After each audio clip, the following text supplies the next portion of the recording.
Bonjour à chacun et chacune. Oserais-je vous saluer de cette manière?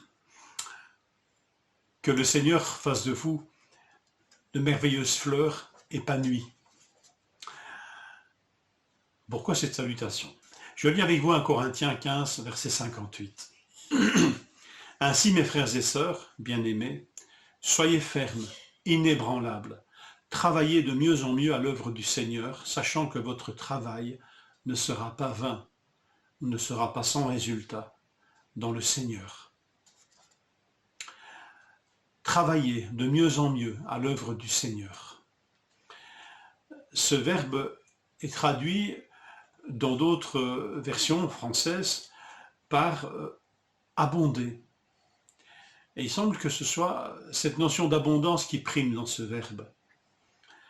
Travailler, c'est abonder. Et j'ai trouvé une note à propos de ce verbe. Abonder est utilisé pour une fleur qui passe de l'état de bourgeon à celle de fleur épanouie. D'où ma salutation ce matin. Que nous puissions être ces fleurs épanouies.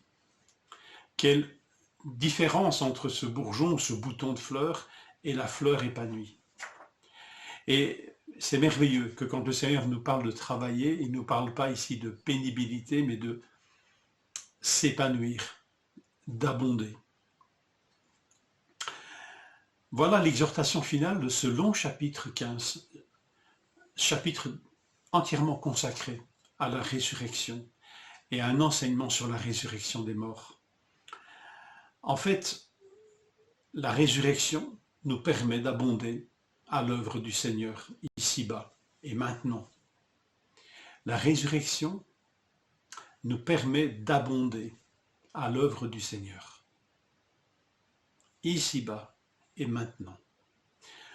Remarquons que ce chapitre 15 est intercalé entre ces chapitres 12, 13, 14, qui sont entièrement consacrés à l'enseignement sur les dons spirituels,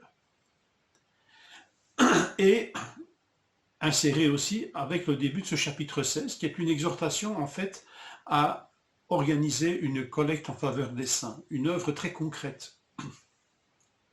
Des enseignements en fait encourageant à abonder en œuvre sous l'inspiration du Saint-Esprit, en mettant en œuvre les dons reçus de l'Esprit Saint et en mettant en œuvre notre salut dans des choses très pratiques, comme par exemple l'organisation d'une collecte.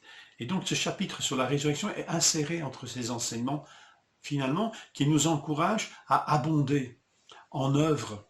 Je lis ceci dans 1 Corinthiens 14, 12. Vous donc, puisque vous aspirez si ardemment aux manifestations de l'Esprit, recherchez avant tout à posséder en abondance, et nous trouvons aussi le même verbe, à posséder en abondance, à abonder en celles qui contribuent à faire grandir l'Église dans la foi. Abonder, abonder en œuvre.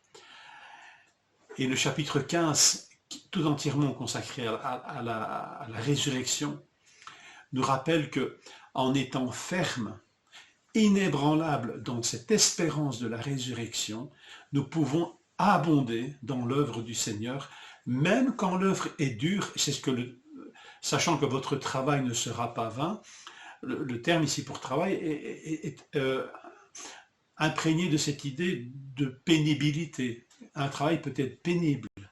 Et bien même quand l'œuvre est dure et ne se fait pas sans peine, nous pouvons abonder dans l'œuvre du Seigneur à cause de la fermeté de notre espérance en la résurrection.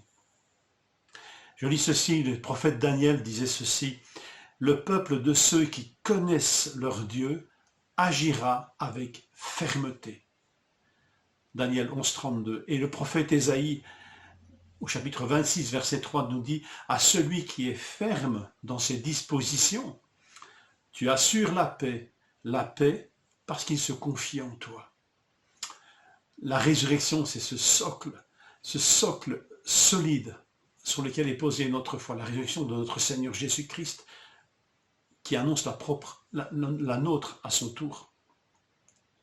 Alors relisons ce verset d'un Corinthiens 15, 58.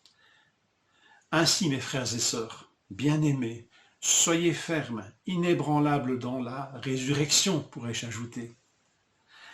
Abondez de mieux en mieux à l'œuvre du Seigneur, sachant que votre peine n'est pas sans résultat dans le Seigneur. Je vous souhaite une bonne journée et que vous puissiez être, comme moi d'ailleurs, une fleur épanouie en cette journée.